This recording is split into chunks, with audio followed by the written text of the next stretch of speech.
Welcome back to ESPR Boxing. Delighted to be joined by Elliot Grigg. We are looking forward to the big fight on May the 6th. Canelo Alvarez versus Britain's finest, John Ryder, for the undisputed super middleweight championship of the world. Elliot Grigg, thank you for joining me. How are things? Very good, very good. Thank you very much for having me as usual. And you know, we are excited for this. To be honest with you, I'm excited for this. Looking forward to diving into it a bit deeper with you. But yeah, good fight, good fight. Love to see Canelo back.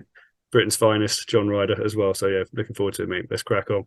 Yeah, it's one of Britain's best against one of the world's best. Let's face it, Canelo kind of still pound for pound star. Obviously taking place in Mexico as well. Big fights in Mexico don't happen all too often. So yeah, it is something to look forward to. First question, Elliot. I think obviously this would look. It's clear who the favourite is here. I've not looked at any betting odds just yet. But I imagine they're pretty wide for John Ryder if you consider the position that Canelo is in. If John Ryder was to pull this off, where would this rank in terms of upsets ever? Would it be just like arguably the biggest boxing upset ever? Oh mate, let's. I'll talk modern era rather than ever because I'm not one of those guys that reads through Bunce's annals of boxing history. But I think this would be up there. I mean, I suppose in very recent sort of history, looking at the likes of Fury versus Klitschko, aren't you, as a huge upset that no one, let's just foresaw coming from a kind of British boxing perspective. And when you asked me that question, I was thinking, is it bigger than that? And for me, it would be. Frankly, I think it's in Mexico for starters. Canelo been up and down the weights, fought champions, huge names on his CV, on his record. It's not even necessarily there. It'd take too long, probably, in a deep dive to even list the names that he's got on his record. John Ryder, despite arguably should have already having been world champion, hasn't got the names on that CV. Goes there, you're looking at it going, probably will need a knockout. Can't see him outpointing him. His record, probably not going to get a knockout. So yeah, for me, it would be right up there. It'd be better than Fury versus Klitschko, in my opinion. It'd be the modern era. It's one of the biggest upsets we would have ever seen. Yeah, I think so. Look, John Ryder, he's had a long career. He's 34 years old now. And it's not after kind of some of the losses he's had. He's kind of lost to British level fighters. Got stopped by Nick Blackwell quite early in his career, and it's just nice for someone who's worked so hard, been around for so long, to get this opportunity as well as a massive payday. So it is nice. Whatever it is, I'm happy for him. Whatever happens. What should John Ryder's game plan be? I'm kind of like, I don't want to compare it to Paul Butler versus Inoue because I don't think it's that bad. But do you think that Ryder will just kind of just try and go the distance here? Do you think he'll actually go in and win? Not what you think he will do, but what do you think he should do out in Guadalajara? It's so hard because if you look at it, we've seen Canelo, haven't we? We've seen Canelo on the back foot, we've seen Canelo on the front foot. So it's not a case of Canelo really having a weakness. We've seen Canelo against taller guys. We saw what he did with Callum Smith, essentially. Very short pressure for Callum Smith. Seen him fight, obviously, taller guys in Bivol as well. Ryder's got a very, very slight reach advantage. I think like 1.5 inch reach advantage, maybe 1 inch in height. So it's not a case of towering over Canelo either. I do think Ryder will go there to win. I think that's obviously the sort of guy he is and the sort of fighter that he is. Game plan wise, I mean, we've seen Ryder as a sort of pressure fight. We saw obviously when he fought Callum Smith as well, getting inside, obviously, and adopting a sort of front foot pressure style in that sense. To be honest with you, I think if he does that with Canelo, like we said, we've seen Canelo go backwards, counter punch very well. Seen Canelo also stand there and trade. So for me, really, I think Ryder will just fight the way that he kind of always fights, and I can see Canelo, frankly, doing what he wants with John Ryder. I don't think, but having said that, I don't think. It's nowhere near like Inoue Butler. It's not that at all. But what I'm saying is, if he wants to go forward, Ryder, Canelo's got enough for him as a counter puncher, as we saw, when he's fighting sort of Golovkin, sitting back on the ropes, counter punching, pot shotting him that way. He's got enough if he wants to stand there, ability wise, and also to sort of move around, slip and trade with Ryder. So frankly, I think it'll depend really on what Canelo wants to do. I think Ryder will just fight the way that he tends to always fight, which will be on the front foot, pressure and going about it that way. Yeah, I think John Ryder obviously coming off wins against Danny Jacobs, where he was the underdog, and beating Zach Parker, becoming the first man to beat Zach Parker last time out. He's lucky. I think he's going to this fight in the form of his life with some sort of confidence.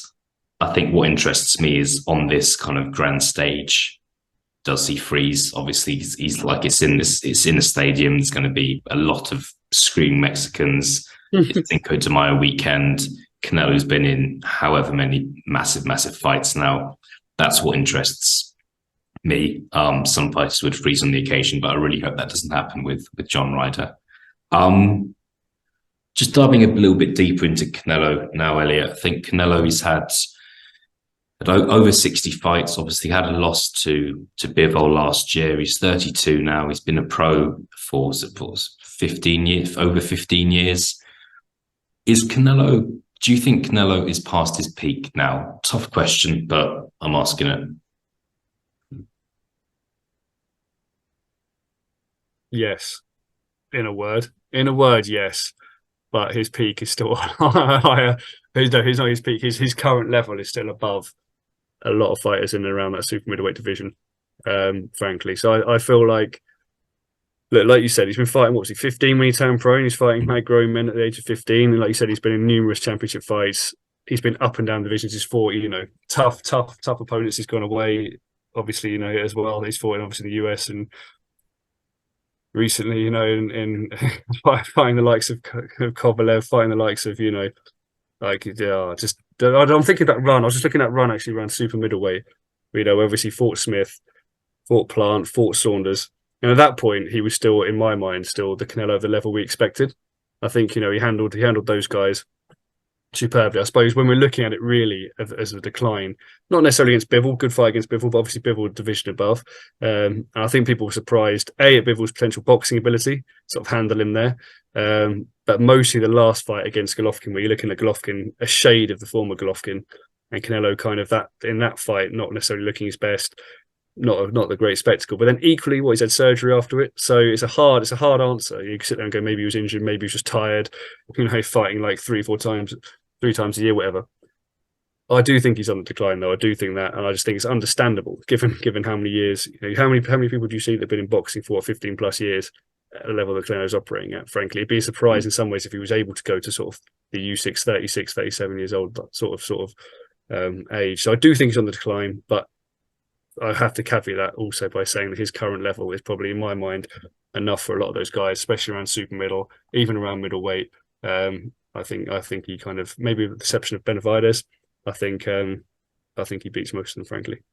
Yeah, exactly. Like, it's not an insult to say that Canelo's kind of past his best. As you said, as you mentioned, that's still a high level. I think the way I see it, 62 fights is 62 fights. That's a lot of training camps. That's a lot of runs. That's a lot of sparring. It's a lot of sit-ups, press-ups. It's a lot of exercise, isn't it? So, and I just think you can't just, you've only got one body. You can't just kind of go on forever. So personally, I expect Canelo to go on for another 2 to 3 years. I'd be surprised if we get to kind of 35 and he gets to 35 and he's still fighting personally.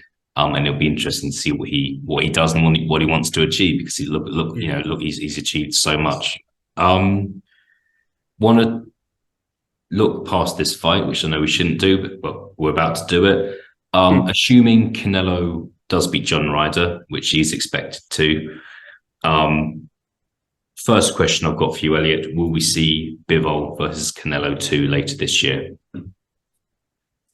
I think so. Well, I actually do think. Let me say, yeah, I think so, in the sense that if we see a good performance from Canelo here, I think for Bivol, I suppose you're looking at either the unification against Bibayev or Canelo. I mean, they're two massive fighters that you could potentially go in if they can both be made. So, I mean, which one would he favour? Probably the unification up at light heavy, to be perfectly honest. But I think if not, Canelo's obviously a huge fight. Canelo's obviously a massive paycheck. And I think also Canelo, as we've seen previously, not in the kind of Mayweather-esque way, but in the way where he essentially can just dictate who he kind of fights seemingly at what weekend and where. I still think he'll have that pull if he beats a good performance against John Ryder. So if he wants to sit there and turn around and go, right, I want Bivol, here's the money sort of thing, then yeah, I can see that happening. But I think the only kind of break in that might be if Bivol can kind of secure unification, but we'll wait to see if that can happen as well. Yeah, we shall see.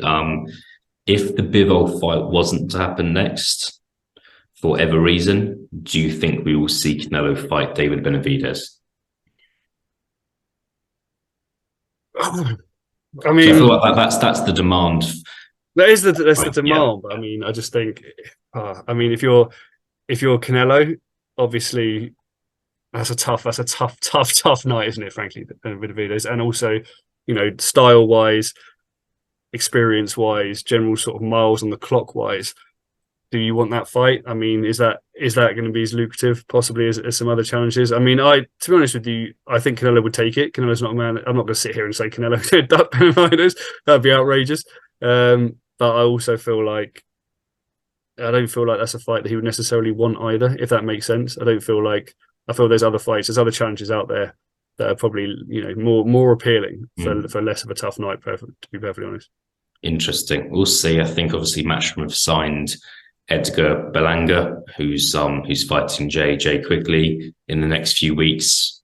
Maybe that's a possibility for later in the year. Demetrius Andrade is still around. That's a possibility as well. So we'll see. Yeah, we'll see what happens on May the 6th, and then look at the possibilities moving forward. Final question from me, Elliot. I am going to ask you for a prediction on this fight. What do you think happens on May the 6th here?